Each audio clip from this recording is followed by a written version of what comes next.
জিজ্ঞাসা করেছিলেন, আলাস্তু বিরব্বিকুম, আমি কি তোমাদের রব নই? আল্লাহ জিজ্ঞেস করলেন, আমি কি তোমাদের প্রতিপালক নই? তো সকল রূহেরা একসঙ্গে বলেছিলাম, কলু বালা, হে আল্লাহ, আপনি আমাদের রব। সুবহানাল্লাহ।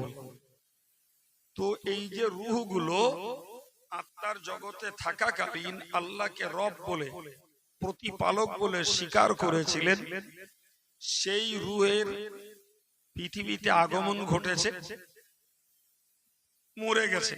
আমরা এখন পৃথিবীতে 800 কোটি আছি। আবার পৃথিবীতে কারা আসবে? রূহগুলো এক সময় সৃষ্টি। রূহগুলোকে পৃথিবীতে পাঠিয়েছেন আল্লাহ, আল্লাহকে রব বলার সুবাদে। কি বলেছি বলে? কথা বলতে হবে, নাহলে আমি বেশ কনস করবো না। আমি পড়াবো, আপনি পড়া নেবেন না, বেকার ব্যাটারি পড়িয়ে লাভ। বলতে হবে আল্লাহ কি বলেছি। রব, রব মানে কি? কি মানে কি? এই হাজার হাজার টাকা খরচা করে শুধু খাবার জোগাড়? কিছু শিখে বাড়ি যেতে হবে। রব মানে কি?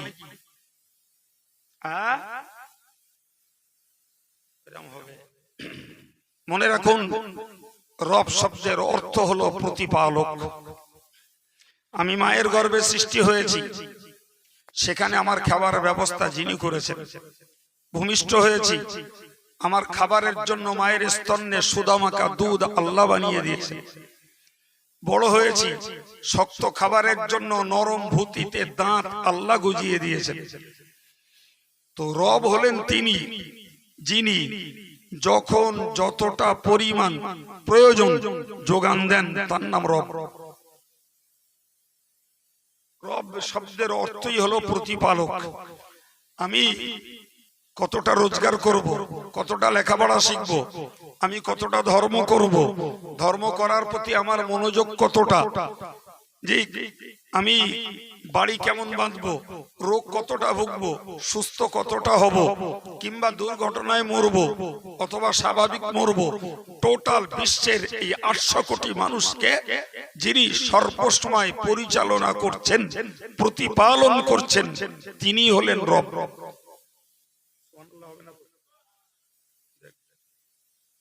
কথা বোঝাতে পারলাম? তাহলে আমরা পৃথিবীতে আসার আগে আল্লাহর কাছে স্বীকার হয়েছি যে আল্লাহ, আপনি আমাদের রব, আমাদের প্রতিপালক। আমার খাওয়া পড়া, আরাম আয়েশ, আমার জীবন যাত্রা, আমার উন্নতি অবনতি, আমার বিবি বাচ্চা আল আওলাদ, সব কিছুই আপনি একমাত্র প্রতিপালন করে থাকেন। এই বিশ্বাসটাই হলো আল্লাহকে রব বলা, এই বিশ্বাস।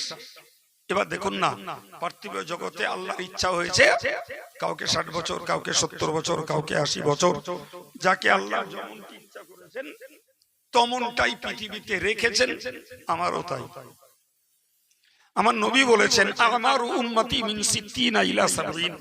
প্রিয় নবী বলেছেন, আমার উম্মতের গড় বয়স 60 থেকে 70। মনে থাকবে কথা, হাদিস মনে থাকবে না, বাংলাটা মনে রাখুন। কি বলেছি? আমার নবী বলেছেন, আমার উম্মতের গড় বয়স 60 থেকে 70। এরপরে 60-এর আগেও কেউ মরতে পারে, 70-এর পরেও কেউ বাঁচতে পারে। গড় মানে অধিকাংশের মৃত্যু হবে 60 থেকে 70-এর মধ্যে। এই সময়টা পৃথিবীতে কাটাতে দিলেন আল্লাহ। এবারে আমাকে কবরে রেখে আসা হল। কবরে রেখে আসা হল।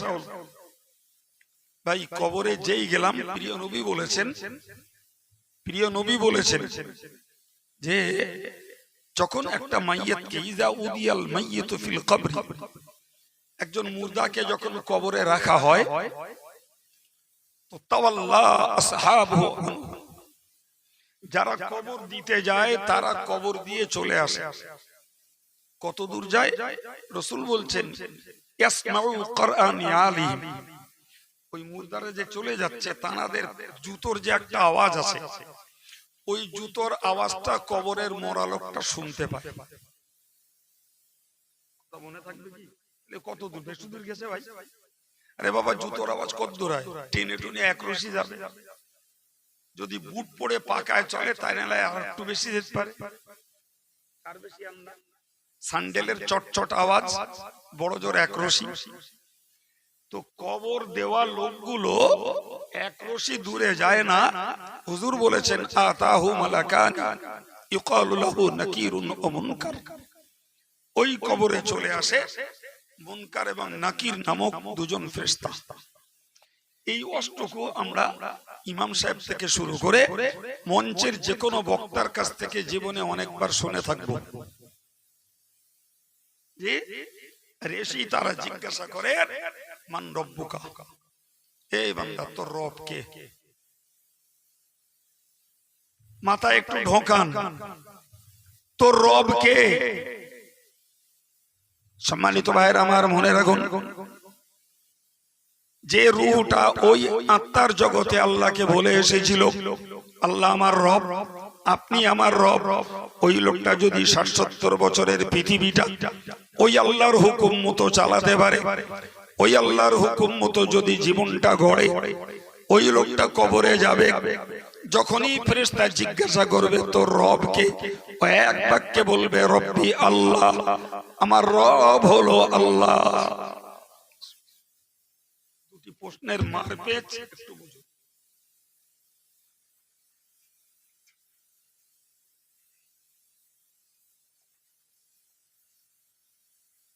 দুটি প্রশ্নের মার পেঁচ বুঝুন। ওখানে জিজ্ঞাসা করেছিলেন আল্লাহ আমি কি রব নই? ৬০ বছর কাটিয়ে যেই কবরে গেছি আল্লাহ বলছেন তোর রব কে? দুটি প্রশ্নের সমন্বয় হলো, তুই তো ওখানে আমার রব বলেছিলি, এখন দুনিয়াতে আসার পরে সেটি ভুলে গেছিস না মনে আছে? কথা বোঝা গেছে? কবরে আসার পরে ওইটা আল্লাহ পরীক্ষা করছেন, তুই কি আমার রব বলা ভুলে গেছিস না মনে আছে? সেই জন্য আল্লাহ ফেরেশতা দ্বারা জিজ্ঞাসা করছেন যে তোর রব কে? আমি আপনাকে বুঝিয়েছি যে মানুষটা ৬০ বছরের এই পৃথিবীটা সেই আল্লাহর হুকুম মতো চলবে, ওই লোকটা এক কথায় বলে দেবে আল্লাহ আমার রব। কিন্তু যে কপাল পোড়া হতভাগা নারী আর পুরুষ দুনিয়াতে আল্লাহর হুকুম মতো চলিনি, ওই কপাল পোড়া বলবে হা হা লাদ্রি, হায় আফসোস আমি তো জানি না আমার রবকে। সম্মানিত ভাইরা আমার, যখনই কোন বান্দা আল্লাহকে রব বলে স্বীকার করবে, আমার আল্লাহ বলবেন সাদাকা আব্দি, ও আমার ফেরেশতারা আমার বান্দা সত্য কথা বলেছে, সুতরাং তার কবরটাকে তোমরা জান্নাতের বাগান বানিয়ে দাও, জান্নাত থেকে কবর পর্যন্ত জান্নাতের খুশবু ছড়িয়ে দাও এবং জান্নাতের স্নিগ্ধ হাওয়া এই বান্দার কবরে প্রবাহিত করো। ও ভাই, ওই 2 সেকেন্ডের উত্তরটা দিতে 70 বয়সের লোকটার 55 বছর অতন্দ্র প্রহরীর মতো আমাকে আল্লাহর হুকুমটাকে মেনে চলা লাগবে। 70 বছর বয়সের 15 বছর নাবালেগ পিরিয়ড, সাবালেগ পিরিয়ড 55 বছর। এই 55 বছর ব্যবসা, কাজ কারবার, সংসার, লেখাপড়া, চাকরি নৌকরি, রাজনীতি যাই করো করো বাবা, তবে এই 55 বছরটা যেন তোমার ভিতরটা ধর্ম শূন্য না হয়। খবর খারাপ, যত গেটাপের সভা দাও খবর খারাপ। 55টা বছর কি 60টা বছর নিজের জীবনটাকে একদম অতন্দ্র প্রহরীর মতো আল্লাহর দ্বীনটাকে কায়েম রাখা লাগবে। মন হলো তা ঈদে গেলুম, মন হলো তা জমায় গেলুম, মন হলো তা হয়তো দান করলুম, মন যদি হলো তা 2টো রোজা রাখলুম, এই সমস্ত পাকামি করে কবরে রেহাই হবে না। এসব ধর্ম করা না, এসব পাকামি করা। রাগ করছেন আমার কথায়? মনে মনে হচ্ছে হাসিবুর সাহেব তো ভালোই বলতো, সুন্দর মিষ্টি গলা, আল্লাহ দেওয়া জিনিস, আর এ লোক তো পুরো কাঠ যে একদম। জি, ব্রেনটা কালচার করুন, কালচার করুন, জবাব দেওয়া লাগবে তোমার রবকে। যদি পৃথিবীর নাবালেগ পিরিয়ডটা বাদ দিয়ে বাকি জীবনটা যদি আমার রুটি রুজি, চাকরি নৌকরি, ব্যবসা, রাজনীতি, আত্মীয়তা যাই করো তুমি করো, তবে টাইম টু টাইম আমি আল্লাহর হুকুমটাকে পালন করো, তবে তোমার পক্ষে কবরে যে জবাব দেওয়া সম্ভব হবে। না হলে বলতে হবে লা আদরি, আমি জানি না। সম্মানিত ভাইরা আমার, ওই সময় আমার আল্লাহ ফেরেশতাকে বলবেন, কাযাবা আবদি, ও আমার ফেরেশতারা, আমার এই বান্দা মিথ্যা কথা বলেছে, আমি ও বলছে আমি জানি না, অথচ আত্মার জগতে আমাকে রব বলেছিল, তাই আমি আল্লাহ ওই রূহটাকে ধড়ের মধ্য দিয়ে পৃথিবীতে পাঠিয়েছিলাম, আজকে বলছে জানি না, ডাহা মিথ্যা কথা বলছে। জাহান্নাম থেকে কবর পর্যন্ত সুড়ঙ্গ কেটে দাও, জাহান্নামের লু হাওয়া ওর কবরে বইতে থাক, জাহান্নামের দুর্গন্ধ ওর কবরে চলতে থাক, কিয়ামত পর্যন্তই কষ্ট চলবে। এরপর কিয়ামতে তোলার পরে বিচার যখন হবে, তখন ফেল রেজাল্ট নেওয়া লাগবে। তার সিগন্যাল শুন। এই জন্য নবী বলেছেন, মান মাতা ফাকাদ কামাত কিয়ামাতুহু। আল্লাহু আকবার। নবী বললেন, ওগো শোনো, ওই কিয়ামত পরে, কিন্তু যে লোকটার মরণ হয়ে যায় তার কিয়ামত তখনই শুরু। কি বলেছি বাবু? মুখস্থ করুন আমার এই বাক্যগুলো। রাসূল বলছেন, যার যখন মরণ হয় তখন থেকেই তার কিয়ামত শুরু। অথচ আমরা কিয়ামতের ব্যাপারে কোরআন থেকে তথ্য পাই যে ইসরাফিল আলাইহিস সালাম সিংহা ফুঁক দেবেন, এক ফুঁকে তখনকার বাঁচা লোকগুলো মরে যাবে। জি, এরপরে আবার একটা ফুঁক দেবেন, পৃথিবীর শুরু থেকে সেই পর্যন্ত যেতনা মানুষ মরে গেছে সবগুলো কবর থেকে উঠবে। আল্লাহ পাক কোরআন শরীফে বলেছেন, অনুফাকা বিসসূরি ফাইযা হুম মিনাল আজদাসি ইলা রাব্বিহিম ইয়ানসিলুন। যখন ইসরাফিল সিংহায় ফুৎকার দেবেন, তো এরা কবর থেকে উঠবে, আর উঠে কোথায় যাবে? আল্লাহর দিকে দৌড়াবে, রবের দিকে দৌড়াবে, আর বলা বলি করবে, ইয়া বাইলানা মান বাসানা মিন বারকাদিনা। আফসোস করে বলবে, আয় আফসোস, কে আমাদেরকে ঘুম থেকে তুললো? আমরা তো আরামে ঘুমাচ্ছিলাম, তুললো কে? ওই সময় আল্লাহ পাক জানিয়ে দিয়েছেন যে অন্য কেউ না, আযা মা ওয়াদার রহমান, এ তো বহু পূর্ব থেকে ওই আল্লাহর ঘোষিত ওয়াদা। কিয়ামতকে আল্লাহ দুম করে করবেন না, আগে থেকে বলে রেখেছেন? বলে রেখেছেন, আল্লাহ বলে রেখেছেন। তো মানুষগুলো যখন কিয়ামতের সময় কবর থেকে উঠবে আর বলা বলি করবে, আমরা ঘুমাচ্ছিলাম ভালো, তুললো কে?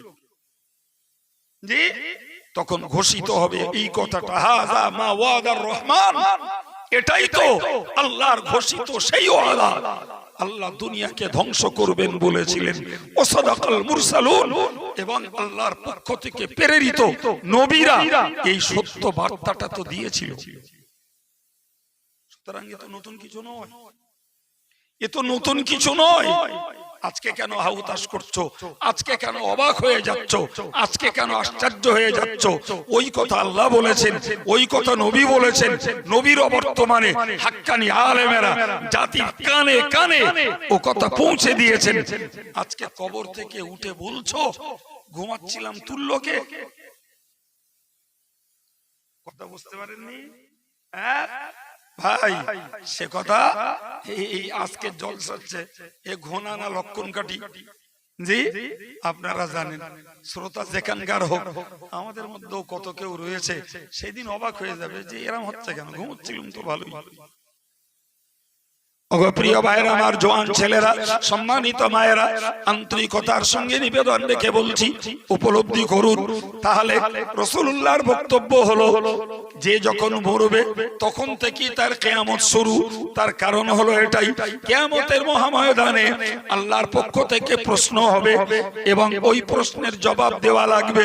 ঠিক তদ্রূপ কবরে যাওয়ার পরে হাফেজ সাহেব, মৌলানা সাহেব, পীর সাহেব, মুফতি সাহেব কিংবা সাধারণ জনগণ, মেয়ে আর মরদ, সবাইকে বলা লাগবে, মান রব্বুকা, তোর রব কে বল, ওমান নবিয়ুকা, তোর নবী কে বল, ওমা দীনুকা, তোর ধর্মটা কি বল। যে পৃথিবীতে আল্লাহর হুকুম মানবে, নবীর সুন্নতকে মানবে, আল্লাহর দ্বীন ইসলামটাকে যে বাস্তবায়ন করবে, সে ঝটাঝট বলবে রব্বি আল্লাহ ও নবী মুহাম্মাদুর রাসূলুল্লাহ ও দ্বীনি আল ইসলাম। সুবহানাল্লাহ বলেন। কিন্তু তার আগে তো পড়াশোনা করে যেতে হবে। কথা বলে, আরে বাবা, যে পড়ে সে তারই পরীক্ষায় পাশ করার সম্ভাবনা থাকে, আর যে পড়ে না তার ফেল করার সম্ভাবনা।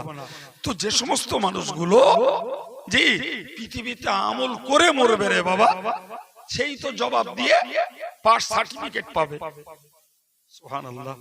যে জবাব দিতে পারবে না, তার ফেল সার্টিফিকেট নিতে হবে। তাহলে সে জবাব যদি দিতে হয়, তাহলে পৃথিবীতে আমলের পড়াশোনাটা তো করে যাওয়া লাগবে। বছর ঘুরবে, নিত্য নতুন বক্তা আনবো, সুন্দর গেট আপ করা প্যান্ডেল করব এবং ভালো রুচিশীল খাবার বানাবো, আর আমরা আমাদের জীবন গড়বো না। এটা কি খুব বুদ্ধিমানের কাজ হচ্ছে? জি, যুবকগুলো উদ্যোগ নিয়ে হেভি জলসার আয়োজন করবে, কিন্তু নিজেরা আল্লাহ আল্লাহ রসুলের হুকুম মতো জীবনটাকে তৈরি করবে না। ভাই, আমি বলতে বাধ্য, না হলে কিয়ামতে আমার আল্লাহ ধরবে, তো জলসা দাউদ করলো, জলসা করলি, টাকা নিয়ে চলে এলি, ওদের হেদায়েতের জন্য কি বলি? ওরা ভালো হচ্ছে না, হয় না, কি খোঁজ নিলি? কিছু বুঝতে পারছেন না?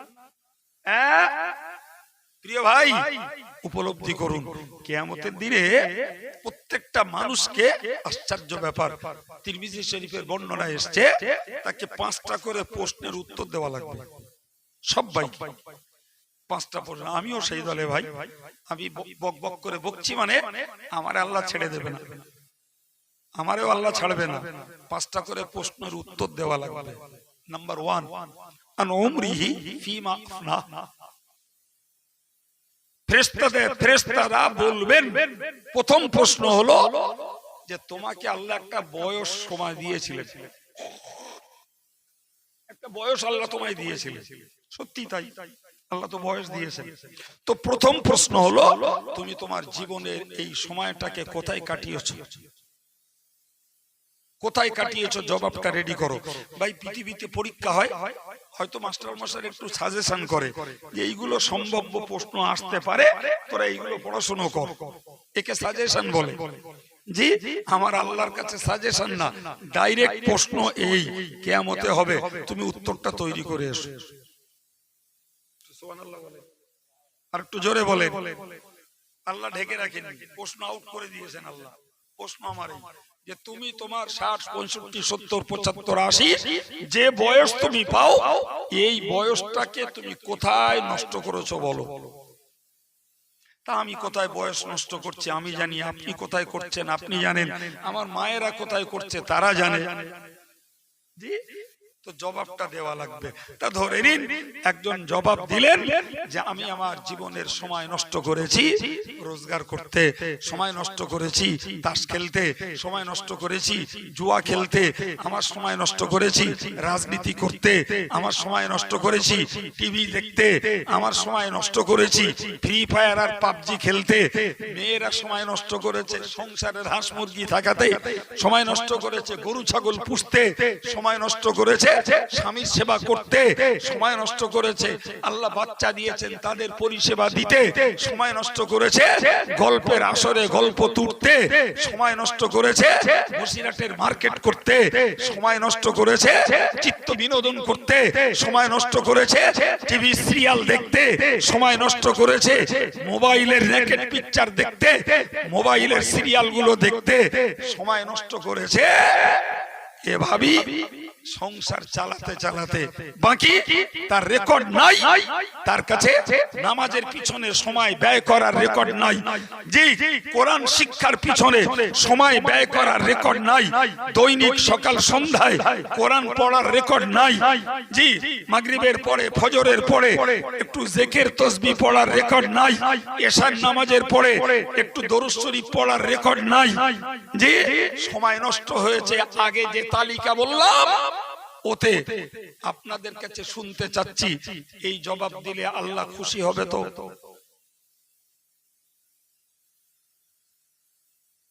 বলবেন না?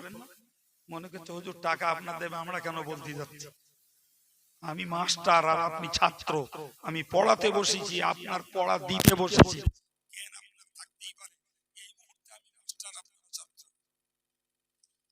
আমি কি পড়া দিচ্ছি যদি আপনারা নাই বোঝেন? পড়া করবেন কি করবেন না সেটা কাল সকাল থেকে ভাববেন, কিন্তু পড়াটা বুঝে তো নিতে হবে। হ্যাঁ বলেন, ওই জবাবগুলো দেব, আল্লাহ খুশি হয়ে যাবে। জি আমি শোনাচ্ছি কাদের? কবর খোলায় নাকি? হ্যাঁ আমি তো জ্যান্ত লোকের শোনাচ্ছি, কবর খোলায় শোনাচ্ছি না। কবর খোলার লোকেরা আওয়াজ শুনতে পায় জানেন তো, কবরের লোকেরা আওয়াজ শুনতে পায়, মাগার করনে কা কুছ নেই, করার আর কিচ্ছু নাই। আর এই জ্যান্ত গুলো আওয়াজ শুনতে পায়, এদের করার এখনো সামনে সুযোগ আছে। এখন মরাটাও করে না আর জ্যান্তটা শুনেও করে না, তাহলে এই মরা আর জ্যান্ত দুটোই তো সমান। কথা বলে না? মনে করছেন আমি বলতেছি জ্যান্ত জ্যান্ত লোক আমরা, কাইম সাহেব আমাদের মেরে ফেল দিলে? কোরআন খুলে পড়ো, আমার আল্লাহ পাক কোরআন শরীফে জানিয়েছেন, ইন্নাকা লা তুসমিউল মাউতা ওয়া লা তুসমিউস সুম্মাদ দুআ। আল্লাহ পাক নবীরে বললেন, নবী হে, এই তোমার কথা তুমি মরা লোকে শোনাতে পারো না, তোমার কথা মরা লোকের শোনাতে পারো না, আর কালারে তোমার ডাক শোনাতে পারো। এই আয়াত পাকে তাফসীরে মুফাসসিররা লিখেছেন, আল্লাহ যাদেরকে মরা বলেছেন ওরা একটাও মরা না, সব জ্যান্ত। যাদেরকে আল্লাহ কালা বলেছেন ওরা একটাও কালা না, সব কথা শুনতে পায়। আল্লাহ জ্যান্তদেরকে মরা বলেছেন আর শোনার শক্তি থাকা লোকদেরকে কালা বলেছেন, তার একান্ত কারণ হলো ওই লোকগুলো ওরা নবীর কথা শুনেও না শোনার ভান করেছে, নবীর ডাক পেয়েও, দিনের পথে ধর্মের পথে আল্লাহর পথে ডাক পেয়েও উপেক্ষা করেছে। তাই জ্যান্তগুলোকে আল্লাহ মরা বলেছেন আর শোনা লোকগুলোরে কালা বলেছেন। নবী ডেকেছে শুনিনি, কাইম সাহেব ডাকবে, কাল সকাল থেকে সব দরবেশ সাহেব হয়ে যাবে মনে হচ্ছে। জি নবী শুনিয়েছেন, শুনিনি ভাই। এখন আল্লাহ বললেন ওরা মরা জ্যান্ত হয়েও, আমি যদি মরা বলি তো ভুল বলেছি, বলতে হবে ভুল বলেছি। হ্যাঁ জানেন তো যে সত্যিকারের ঘুমোয় বোঝে না, যে সত্যিকারের ঘুমোয় তার একবার দুবার তিনবার ডাকলি আল্লাহ চায় সে উঠে পড়ে, কিন্তু যে জেগে থেকে ঘুমানোর ভান করে, জি ওর গায়ে আগুন না দেওয়া পর্যন্ত জাগবে না। আগুন দেন ওর ঘুম ভেঙে যাবে। আমার জাতির অবস্থাও তাই, এক অংশ মানুষের অবস্থাও তাই, যে যারা অবুঝ, যারা বোঝে না, এরা যদি মহব্বত করে কোরআন হাদিসের কথাগুলো শোনে, আল্লাহ চায় তো আজ না হলেও কাল ও শিরক থেকে ফিরবে, ঈমানদার হবে। জি, ও বেদাত থেকে ফিরে সুন্নত আমল করবে, ও বেনামাজি থেকে ফিরে নামাজি হয়ে যাবে, ও গান থেকে ফিরে ও কোরআন ভক্ত হবে, ও কৃপণতা থেকে ফিরে দান ভক্ত হবে, ও বেরোজগার থেকে ফিরে রোজগার হয়ে যাবে। প্রিয় ভাইরা আমার, কিন্তু যে কপাল পোড়াগুলো বুঝে সুঝে ফিরছে না, জেগে ঘুমাচ্ছে, বিশ্বাস করুন, এদের যেই ওই জাহান্নামের আগুন গায়ে লাগবে, তখন বুঝতে পারবে যে হ্যাঁ, শোনার দরকার ছিল, তো বলে লাভ হবে না, আর বলে লাভ হবে না। ভাই খুলুন কোরআন, কি করবেন আপনি? এখনো তো বুঝতে পারছেন না, এখনো তো চেতনা ফিরিনি। কোরআন শরীফে আল্লাহ বলেছেন, ইযা জাআ আহাদাহুমুল মাউতু ক্বালা রাব্বিরজিউন। একজন মানুষ যখন মর ভাব, মুমূর্ষ পরিস্থিতি, মরণটাকে সামনে থেকে দেখতে পাচ্ছে লোকটা, তার মানে মরণের সিগন্যাল শুরু হয়ে গেছে, ওই সময়ে বলবে, হে পরওয়ারদিগার আল্লাহ, আমাকে একটু ফিরিয়ে দেন।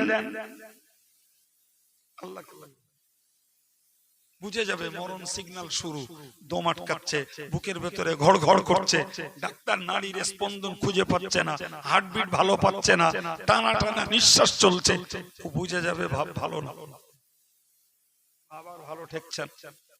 কি করবে? খোদা আল্লাহ বলছেন, আব্দুল কাইয়ুম বলিনি আমজাদের খেতে চাষ হয়নি, কোরআন যদি পড়ার মুরত থাকে চলে এসো, এখানে বসে কোরআন খুলে দেখিয়ে দেবো, এখান থেকে নড়বো না। আরবি পড়বে, বাংলা পড়বে, উর্দু পড়বে, ইংরেজি পড়বে, এখানে বসে দেখাবো।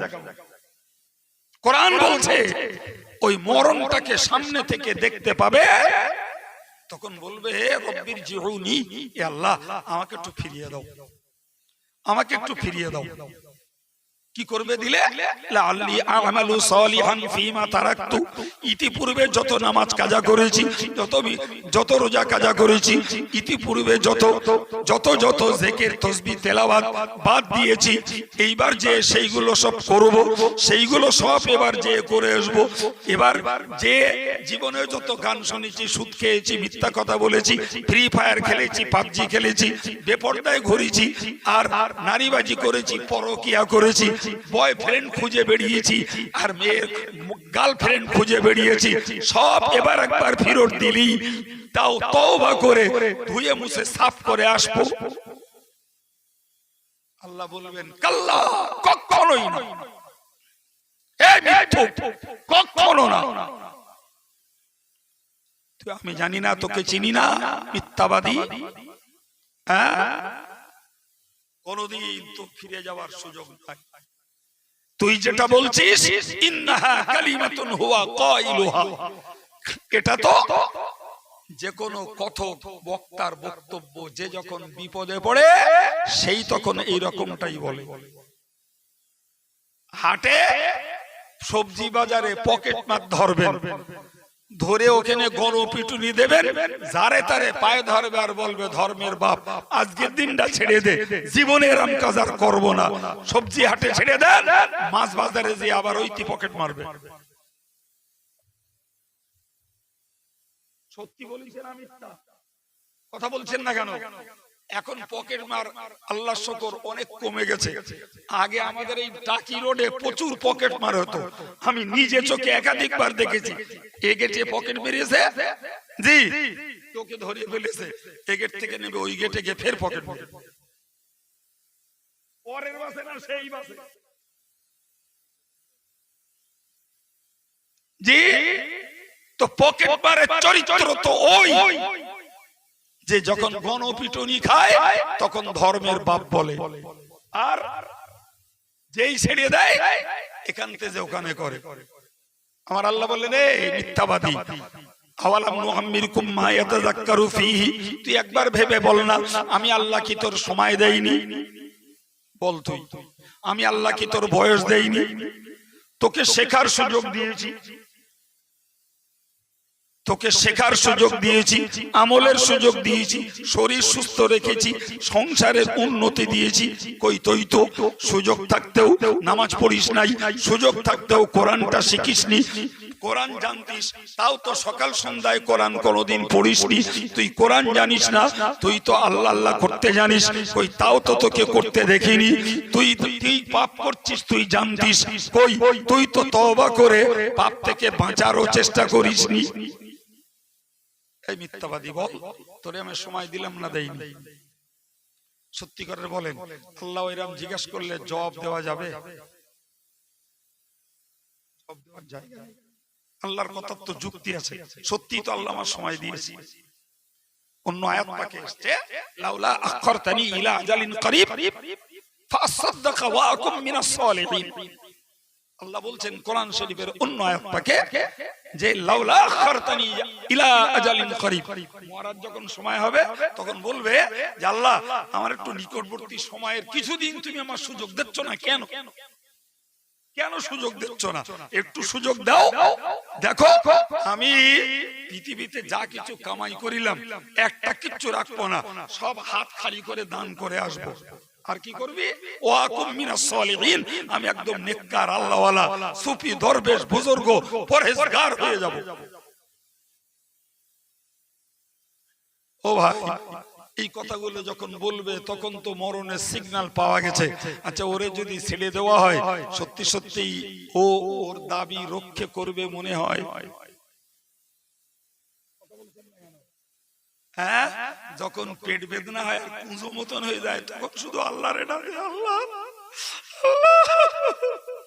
আর যেই সুস্থ হয়ে যায় ওই চালিয়ে সুস্থ হয়ে ওই বেডে শুয়ে মোবাইলে ফ্রি ফায়ার আর পাবজি খেলে। ঠিক বলছি না ভুল বলছি?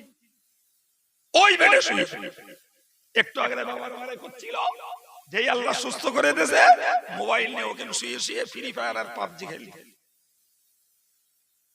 চিটিংবাজি হচ্ছে আল্লাহর সঙ্গে, বলেন? হ্যাঁ, চিটিংবাজি হচ্ছে। মনে হচ্ছে এই জোয়ানি গতি, অর্থের শক্তি, রাজনীতির মাতব্বরি সব চিরকাল চলবে সমান না। হ্যাঁ, একটু তাকিয়ে দেখো বাবা, তোমার দাদার সমান যায়নি, তোমার আব্বার সমান যায়নি, তোমার মার সমান যায়নি, তুমি কেডা গা?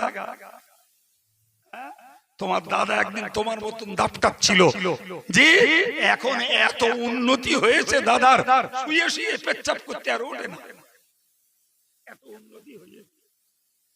হ্যাঁ, তোমার ওই দাদির কড়ায় আর কেউ নাড়া দেয় না। জি, দাদির গাল তুবড়ে গেছে, গাছ চামড়া গুটিয়ে গেছে, চুল সব পেকে ফুরফুর করে উঠতেছে, তোমার পেছনে এখন কত কেউ তেঁতলা দিচ্ছে, তুমি বুঝতে পারতেছ না? তোমারও ওই জায়গায় জাতি হবে বেঁচে থাকলে। হ্যাঁ, প্রিয় ভাইরা আমার, মন তৈরি করুন। আমি সবার জন্য ওয়াজ করছি, তবে আলাদা আলাদা ব্যক্তিগতভাবে সবার জন্য ওয়াজ। কি বলতেছিলাম মনে আছে? যে কিয়ামতের মানে প্রশ্ন হবে, কবর থেকে তুলি আল্লাহ বলবেন, বল তোর সময় দিলাম, সময়টা কোথায় লাগিয়েছিস? প্রিয় ভাইরা আমার, 2 নম্বরের প্রশ্ন হবে, ও যুবকেরা শুনবে বাবা, তোদের ভিতরে অনেক আবেগ আছে, অনেক প্রীতি মহব্বত রয়েছে, কিন্তু শুকনো মহব্বত দেখিয়ে, মুখের ভালোবাসা দেখিয়ে আল্লাহর কাছে রক্ষে হবে না বাবা। কোরআন হাদিস শরীফে এসেছে। 2 নম্বরের প্রশ্ন হবে, আন শাবাবিহি ফীমা আবলাহু, ও যুবক, তোমার 70 বছর বয়স, কিন্তু বলো না তোমাকে একটা যৌবন কাল দিয়েছিলাম, যেটা জীবনের দুপুর বেলা, ওই যৌবন কালটাকে কোথায় খরচ করেছো বাবা? বুড়োগুলো এখন একটু চোখ বন্ধ করে ভাবলি মনে পড়বে, আর যুবকগুলোর চোখ বন্ধ করতে হবে না। রানিং এ সবাই, ফুটবলে, ক্রিকেটে, জি, রাজনীতিতে, সন্ধ্যা হলে টিভির পর্দায়, ক্যারাম বোর্ডের পর্দায়, জুয়ার পর্দায়, অনলাইনে, লটারিতে, কোথায় কাটাচ্ছ বাবা? তোমার তো তাজা টাটকা মনে আছে, বুড়োগুলোর অনেক দিন হয়ে গেছে, এখন একটু ধুয়ে মুছে সাফ মতন হয়েছে। যদি যৌবনকালে এ রেকর্ড থেকে থাকে, রাস্তা খোলা দুজনেরই জন্য। হে বৃদ্ধ, তওবা করো, আল্লাহ নফসের তাড়নায়, শয়তানের প্ররোচনায়, আল্লাহ দুনিয়ার জালে বুঝে উঠতে পারিনি। আল্লাহ যৌবন কালটা প্রচুর অশৈলত কাজ করেছি, প্রচুর অশালীন কথা বলেছি। আল্লাহ তুমি ছাড়া ক্ষমা করার কেউ নেই।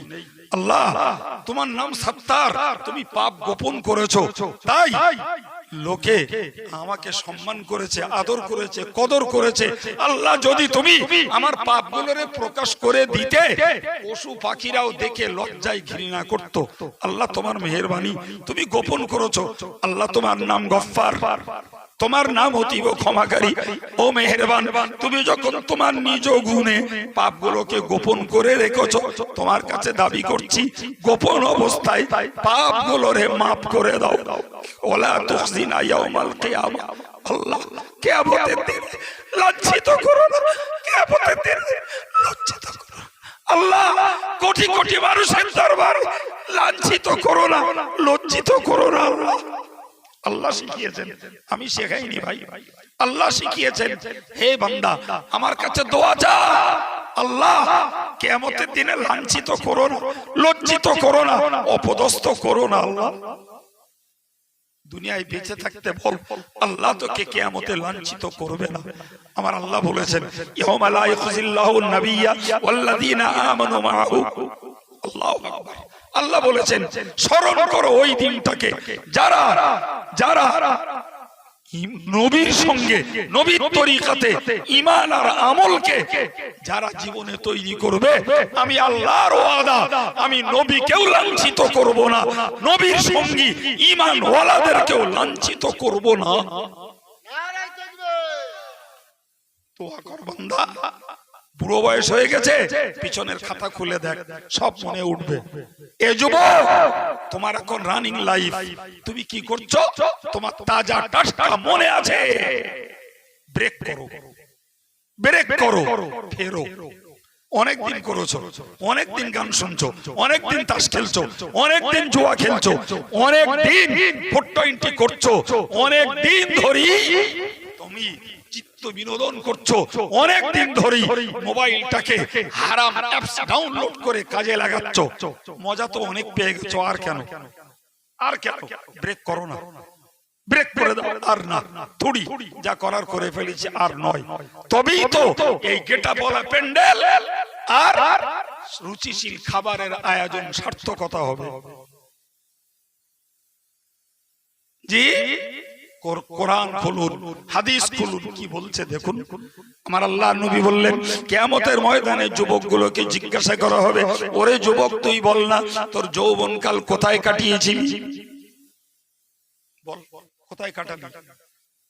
জি ও ভাই, আমি কালকে কি দিয়ে ভাত খেয়েছিলাম, বিশ্বাস করুন আমার যদি জিজ্ঞাসা করেন না, আমি এক চান্সে বলতে পারবো না। কোথায় ছিলুম তাই এক চান্সে মনে হয় না। আমার একলার না, আপনারও থাক। বেগুন খাইলুম না চিংড়ি মাছ দিয়ে খাইলুম না, ডাল খাইলুম না পটল খাইলুম, একটু ভাবতে হবে, তারপরে মনে উঠবে, এক চান্সে উঠবে না।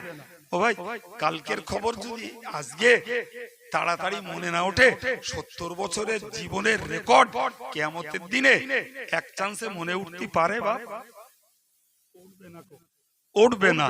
কিন্তু না উঠলেও তো রেহাই হবে না, তার তো রেকর্ড রয়ে, ভিডিও রেকর্ডও রয়ে, আর রিটিং রেকর্ডও আছে, লেখা লেখা রেকর্ড আছে, আর ভিডিও রেকর্ডও আছে। তাহলে স্বীকার করব না, মনে উঠবে না, আল্লাহ মনে করিয়ে দেবে, আল্লাহ মনে করিয়ে দেবে। কারা কারা সন্ধ্যা থেকে মজলিসে বসে ওয়াজ শুনেছে, আর কারা দোকানে দোকানে ডিউটি করেছে, আর কোন মহিলারা ওয়াজ শুনেছে, আর কোন মহিলারা রাস্তায় ড্যাং ড্যাং করে ঘুরেছে, সব ভিডিও রেকর্ড হয়ে। এখানকার মেয়েরা বোধহয় ঘুরিনি। হ্যাঁ প্রিয় ভাই, সব রেকর্ড আছে, ফলে কোন পাশ কাটাবার জায়গা নেই। জানেন তো ভাই, একটা লোকের জন্য 4টে করে সাক্ষী হয়। কটা করে বলেছি? 4টে করে। জি, বললে বললে 5টা বলা যাবে। ছোট ছোট করে বলছি, আয়াত পড়বো না আমি, বেশি করে আপনাদের কষ্ট দেব না। জি, প্রথম নম্বর, প্রথম সাক্ষী আল্লাহ। দ্বিতীয় সাক্ষী আমাদের কাছে ফেরেশতারা, যে ফেরেশতাদের কোনো ভর নেই, ভার নেই, কোনো ওজন নেই, আয়াতন নেই। আরে বাবা, ফেরেশতা নূরের তৈরি। ওই যে আলোগুলো জ্বলছে, ও আলো কি কোনো ওজন আছে বাপ? এই আমরা এতটা লোক বসে আছি, এতগুলো লাইটিং আছে, এখানে শহরা হয়ে আছে, উজ্জ্বল হয়ে আছে, তো আলো কি জায়গা দখল করতেছে? আমাদের আর বসার জায়গা নেই, এরকম হচ্ছে নাকি? তার মানে কি, আলোর ওজনও নেই, আলো জায়গাও দখল করে না। ফেরেশতা নূর, নূর মানে আলো, তারা কাছে আছে, ওজনও নেই, আয়াতনও নেই, অতএব আমরা বুঝতেও পারি না, কিন্তু আমার কাজ কথা রেকর্ড করছেন ওই ফেরেশতা। নাম্বার 3, আমাদের আরেক সাক্ষী হলো পায়ের নিচের মাটি, এইখানকার মাটি, যিনি যেখানে যে কর্ম করি সেখানকার মাটি সাক্ষী। সম্মানিত ভাইরা আমার, 4 নম্বরের সাক্ষী এই হাত পা, আমার গায়ের চামড়া, গায়ের চামড়া। আয়াতগুলো যদি পড়ে দিই একটু মনে তৃপ্তি পাবেন আপনারা। জি সম্মানিত ভাইরা আমার, আল্লাহ সাক্ষী, কোরআন শরীফে আল্লাহ বলেছেন, ও বান্দা তোমরা মনে রাখো, ওয়াসাতুরাদ্দুনা ইলা আলিমিল গায়বি ওয়াশ শাহাদা, তোমরা যতই দাপটাচ্ছ দাপটাও, তোমাকে ফিরিয়ে নিয়ে যাওয়া হবে অদৃশ্যের মহাজ্ঞানী, সকল বিষয়ের চূড়ান্ত সাক্ষী আল্লাহর কাছে। কোরআন বলছে। নাম্বার 2, ওয়া ইন্না আলাইকুম লাহাফিজিন কিরামান কাতিবিনা ইয়ালামুনা মা তাফআলুন, নিশ্চিত তোমাদের কাছে পাহারাদার ফেরেশতা রয়েছে, যারা সম্মানিত লেখক লেখক লেখক, তোমরা যা করছো তা তারা জানে। নাম্বার 3, কোরআন খুলুন না বাবা, ইয়াউমা ইযিন ইয়াসদুরুন নাসু আশতাত, কোরআন খুলে দেখুন, ওয়া আখরাজাতিল আরদু আসকালাহা ওয়া ক্বালাল ইনসানু মা লাহা ইয়াউমা ইযিন তুহাদ্দিসু আখবারাহা, যে জমিনে বসে যা করছি জমিন সব উগরে দেবে। জি, মানুষগুলো তখন বলবে, হায় রে মাটি, এ কি ব্যাপার, তুই কোনোদিন কথা বলিসনি, তোর ঘাড়ে আকাশচুম্বী বিল্ডিং তুলে দিয়েছি, কোনোদিন বাবারে আমারে করিসনি, তোর উপর দিয়ে ট্রাক্টর হাল চালিয়েছি, কোনোদিন কান্নাকাটিও করতে দেখিনি, আজকের একই অবস্থা, তো হাদিসু আখবারহা, তোর উপরে যা যা ঘটানো হয়েছিল সবগুলোই তুই টু দি পয়েন্ট আল্লাহকে বলে দিচ্ছিস। কোরআন বলছে।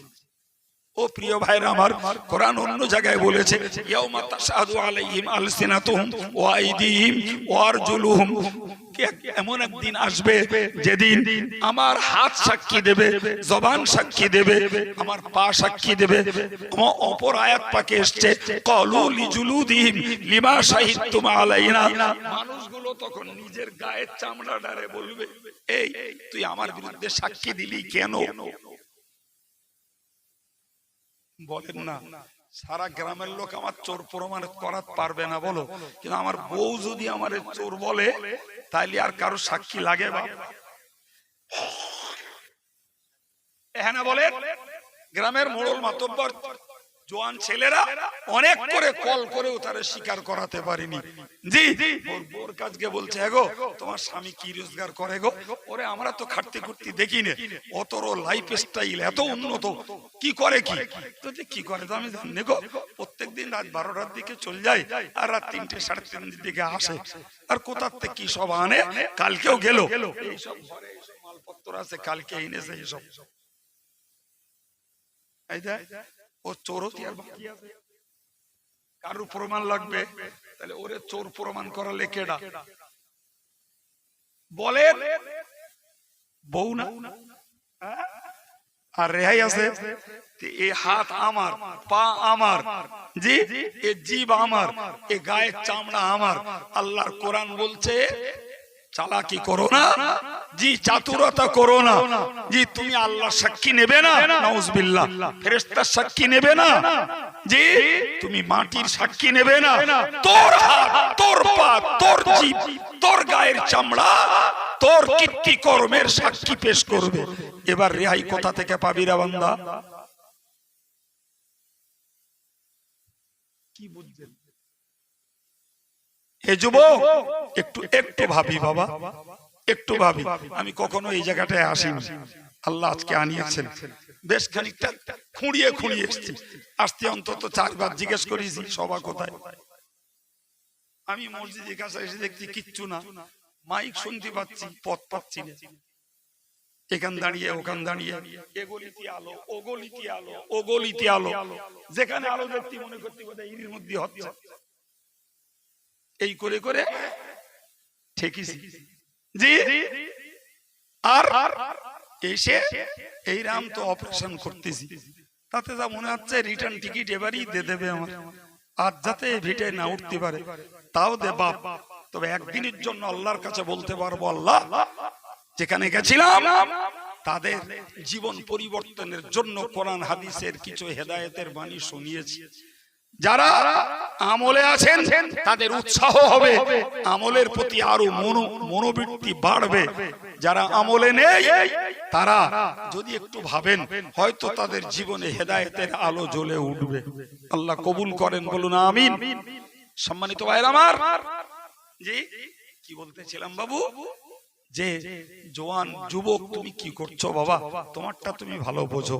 তবে একটা হাদিস শুনে রাখো, আল্লাহ পাক নবী বলেছেন কিয়ামতের মহাময়দানে যেদিন থাকবে না মাথার উপরে ছাতা, যেদিন থাকবে না কোন রোদ প্রতিরোধের মতো খাতা, থাকবে না কোন গাছের পাতা, গোটা পৃথিবীতে একটাই মাত্র ময়দান, আর থাকবে আল্লাহর আরশের নিচের একটা ছায়া, ওই ছায়ার নিচে ছাড়া কোনো জায়গা নাই। প্রিয় ভাইরা আমার, নবী পাক বলেছেন শাবুন নাশা ফি ইবাদাতিল্লাহ, যে যুবকগুলো যৌবনকালে আল্লাহর ইবাদতে কাটিয়েছে, ওই যুবকগুলোকে আল্লাহ ডেকে ওই আরশের ছায়ার নিচে জায়গা দান করবেন। একদিকে লাইফটাকে চেঞ্জ করব জি অপরাধ থেকে, আর লাইফটাকে আমি ইন করাবো, লাইফটাকে ঢোকাবো কোন দিকে, আল্লাহর ইবাদতের দিকে। এও নবীর ঘোষণা, তুমি যৌবনকাল আল্লাহর ইবাদতে কাটাও, তোমাকে লাফিয়ে ঝাঁপিয়ে ছায়া দখল করতে হবে না, আল্লাহ পাক তোমাকে ডেকে নিয়ে ছায়ায় জায়গা দান করবেন। এই বিশ্বাস যদি হয় তাহলে জীবন পরিবর্তন হতে পারে। আর যদি মনে হয় বাদ দিদি টাকা দিয়ে বলে এসব যা মন করে ওইসব বুকে গ্যাস পড়ে পড়ে হয়ে গেল। প্রিয় ভাইরা মনে রাখুন, কিয়ামতের দিনের 3 নম্বরের প্রশ্ন, আনমালিহি মিনাইনা ইকতাসাবাহু, ওগো আমার বান্দা বান্দি তোমরা বলো, তুমি জীবনের টাকাগুলো কোথা থেকে কামাই করেছো? চাকরি করে কত, চাষ করে কত, খেটে খুঁটে কত, ফসল থেকে কত, কিসের থেকে তুমি পয়সাগুলো কামাই করেছো? একটু ভাবো, ওই জবাব তোমাকে দেওয়া লাগবে। তুমি চাষ করে কত কামাই করেছো, চাকরি করে কত, ব্যবসা করে কত, ঠিকঠাক রাখো।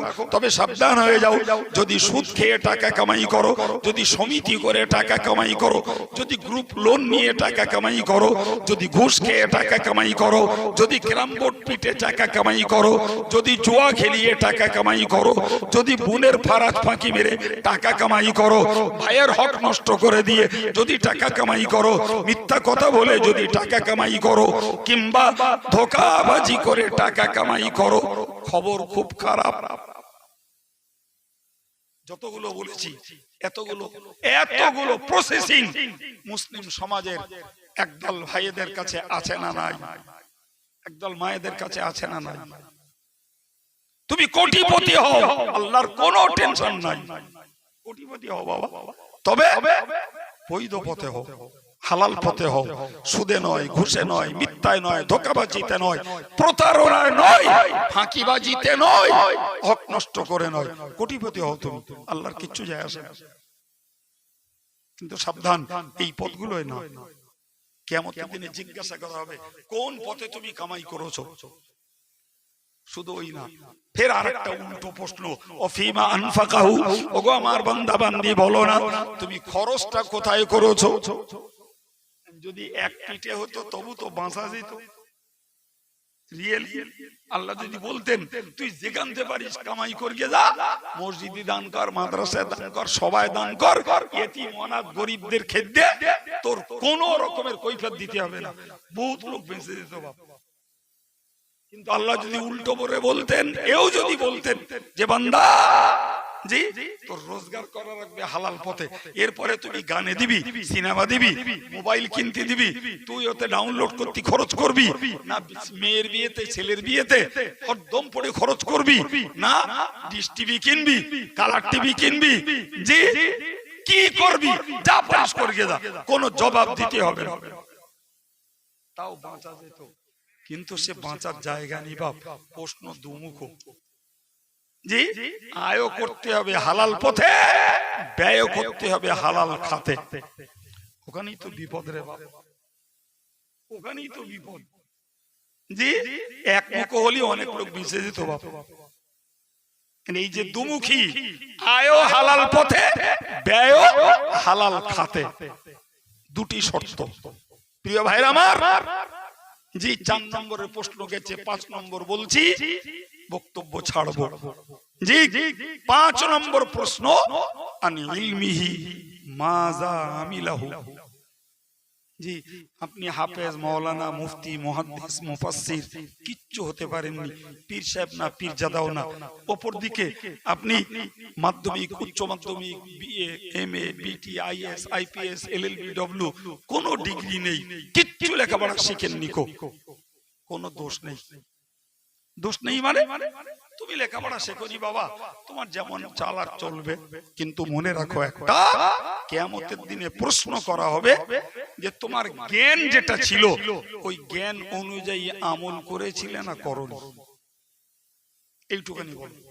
তুমি ইনফ্যান্ট পাস, ও ছাড়া আর কিচ্ছু না, তার মানে 9 ক্লাস কম মাধ্যমিক পাস। হ্যাঁ তুমি পড়েছো ঈশ্বরচন্দ্রের বইতে, কখনো মিথ্যা কথা বলিও না, পরের দ্রব্য না বলিয়া লইলে চুরি করা হয়, পিতামাতার অবাধ্য হইও না, কারো সঙ্গে ঝগড়া করিও না। মনে পড়ছে বাবা? জি তুমি 1 ক্লাস পড়েছো আর ওইগুলো তাতে আছে, বাস ওইটাই কিয়ামতের দিনে জিজ্ঞাসা করা হবে, এই বান্দা তোর তো জ্ঞান হলো, মিথ্যা কথা বলতে নেই, তোর জ্ঞান হয়েছিল পরের দ্রব্য না বলে নিতে নেই, তোর তো জ্ঞান হয়েছিল বান্দা বাপ মার সঙ্গে অসৎ আচরণ করতে নেই, তোর জ্ঞান হয়েছিল অন্যায় ভাবে ঝগড়াঝাটি করতে নেই, এগুলো করিসনি তো বান্দা, ওইটা বল। এবার বলেন প্রশ্নের হাত থেকে রেহাই পাবে কেডা বাপ? রেহাই কেউ পাবে? যদি ইনফ্যান পড়লি ওই জবাব দিতে হয়, তাহলে হাফেজ সাহেব, মৌলানা সাহেব, মুফতি সাহেব, হাজি সাহেব আর doctor, master, barrister, minister, MLA, MP, জি ভাই গ্রাজুয়েট, এমএ, বিটি, বিএড করেছে, ডিএলএড করেছে, বহুত কিছু, রেহাই পাবে কেডা বাপ? রেহাই পাবে পাগল আর পাগলি গুলো, ওদের প্রশ্ন হবে না বাবা, ওরাই ভালো, অনেক মরিছি আমরা মরিছি, আমাদের চোখ আছে, কান আছে, জিভ আছে, জি আমাদের লোভনীয় মন আছে, মরিছি আমরা। ওই অ্যাবনর্মাল গুলো বেঁচে গেছে, যে কটা পাগল পাগলি ওরাই কটা বেঁচে গেছে, মরিছি আমাদের মতো এই মডার্ন যুগের চালাক গুলো। জি এদিকে নফসের সামলাতে পাচ্ছি না, ওদিকে ইবলিসেরও নাকাল দিতে পাচ্ছি না, জি ফলে চোখ যাচ্ছে একদিকে, কান যাচ্ছে আর একদিকে, জিভ যাচ্ছে আর একদিকে, পা যাচ্ছে আর একদিকে, কলবের মধ্যে আর এক তোল পাড়াচ্ছে, বাঁচবো কি করে বাপ? ভুল বলছি বলে? হ্যাঁ সুতরাং আল্লাহ পাকের পক্ষ থেকে প্রশ্ন, আনি ইলমিহি মাযা আমিলা, তুমি বলো তোমার যে জ্ঞান দেয়া হয়েছিল ওই জ্ঞান অনুযায়ী তুমি আমল করেছো না করোনি? এমন একটা প্রশ্ন ভাই, যেখান থেকে স্কুলের চৌকাটা ডিঙুক আর নাই ডিঙুক, মাদ্রাসার ডালির পানি খাক আর নাই খাক, প্রশ্ন থেকে রেহাই কারণ নেই। যদি বলেন হুজুর লেখাপড়া শিখলো না, তাও প্রশ্ন। মনে রাখবেন প্রত্যেকটা মানুষকে, পাগল পাগলি ছাড়া আল্লাহ প্রত্যেকটা মানুষকে জন্মগতভাবে একটা জ্ঞান দিয়ে পাঠিয়েছেন। প্রত্যেকটা মানুষকে যে জ্ঞানের দ্বারায় সে ভালো মন্দ, সওয়াব পাপ, ন্যায় অন্যায়, নিজের খাওয়া পড়া, নিজের বিবি বাচ্চার জীবনযাত্রা, নিজের গাড়ি, নিজের বাড়ি, এক কলম লেখাপড়া যায় না, অথচ এগুলো ভালো বোঝে। এক কলম লেখাপড়া জানে না, লক্ষ লক্ষ টাকার ব্যবসা করে। এক কলম লেখাপড়া জানে না, রাজনীতি করে মেম্বার প্রধান হয়ে যাচ্ছে।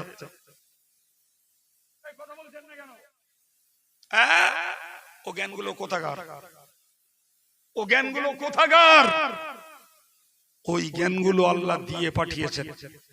ফলে আল্লাহ যে জ্ঞানটা দিয়ে পাঠিয়েছেন, কাজ করতে করতে, সংসার চালাতে চালাতে, লোকের সঙ্গে উঠবোস করতে, মেটামেশি করতে করতে ভাই প্রচুর পরিমাণে অভিজ্ঞতার জ্ঞান মূর্খ মানুষটারও হয়ে যায়। একদম। সুতরাং কোন প্রশ্ন থেকে, এই কোন ব্যক্তি প্রশ্ন থেকে রেহাই পাবে না বাবা, রেহাই পাবে না। আমি একটা হাদিস বোঝাতে এতগুলো কথা বললাম। আমি হাদিস বলেছিলাম এটাই, মান মাতা ফাকাত কামাত কিয়ামাতুহু, যে মরবে, যেই কবরে যাবে তার কিয়ামত শুরু। আর এই হাদিসটা বললাম যে যে আসল কিয়ামত সেখানেও শুরু। এই দুটোর ভিতরে মিল হলো, এই কবর কিয়ামতে প্রশ্ন তোমার রবকে, তোমার নবীকে, তোমার ধর্ম কি। আর আসল কিয়ামতে প্রশ্ন বয়স কোথায় কাটালে, যৌবনকাল কোথায় কাটিয়েছো, অর্থকড়ি কোথা থেকে রোজগার করেছো, কোন খাতে খাতে পয়সাগুলো খরচ করেছো, আর জ্ঞান অনুযায়ী আমল করেছিলে না করনি। কবরের গর্ত আর কিয়ামতের ময়দান, দুটি জায়গার প্রশ্ন, উত্তর রেডি করে মরলেই যে সে জান্নাতের টিকিট তথা আমলনামা ডান হাতে পেয়ে যাবে। সুবহানাল্লাহ বলে। আর যদি এই প্রশ্নের উত্তর রেডি করে যদি না মরি, যত বড় অ্যারস্ট্রকেট ফান্টা দেওয়া মেয়ামার সাহেব হই, আর যত বিদ্যের পানি পেটে থাক, যত হাত ডিগ্রি হোক, জি লাইফ স্টাইল যত উন্নত হোক, ও সব এই নিঃশ্বাস চলা পর্যন্ত ওগুলোর কার্যকারিতা, নিঃশ্বাস যেই শেষ সবগুলোই অকেজো অকেজো অকেজো। আল্লাহ বোঝার তৌফিক দেন আমার ভাইদের মায়েদের। আল্লাহ আমলে যারা আছেন, আমরা আছি, আল্লাহ আমাদের কায়েম রাখেন। আর আমলে যারা নেই, অন্তত আমার সেই সমস্ত ছেলেদের, প্রিয় যুবকদের, আমার মায়েদের, মেয়েদের আল্লাহ কবরের চিন্তায়, হাসরের চিন্তায় অন্তত পক্ষে একটু আমলের প্রতি আগ্রহী হওয়ার তৌফিক আল্লাহ নসিব করেন। বলুন আমিন সুম্মা আমিন।